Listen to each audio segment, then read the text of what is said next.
Good morning all. दिवसाची सुरुवात झालेली आहे. पटापट सगळ्या गोष्टी आवरतीये कारण मम्मी हॉस्पिटलमध्ये ॲडमिट आहे 3 दिवस झाले बिकॉज ऑफ डेंग्यूमुळे. बट मी टेन्शन घेत नाही. मी टेन्शनला अजून कसं टेन्शनमध्ये आणायचं हा नेहमी विचार करत असते.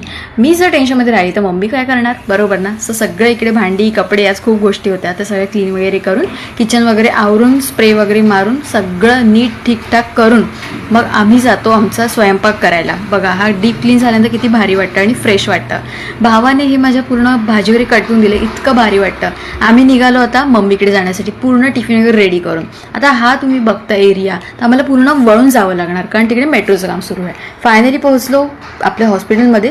मीरा रोडमध्येच हॉस्पिटलमध्ये मम्मीला ॲडमिट केलं आहे. मम्मीला जेवण वगैरे दिलं, मम्मीने खाल्लं. ॲक्च्युली मम्मीचा आहे ना सुयांचा थोडासा प्रॉब्लेम होतो आहे. ठीक आहे, तुम्हाला सांगतेच नंतर.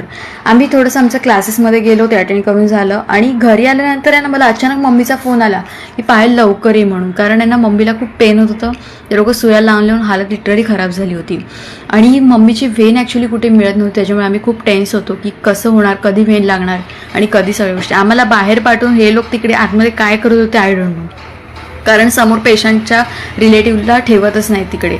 खूप टेन्शन आलं होतं कारण पूर्ण दिवस त्याच्यामध्ये गेला. एकदम लास्ट ऑप्शन म्हणून त्यांनी पायालाच सुई लावली, बट ठीक आहे ती तरी व्यवस्थित लागली.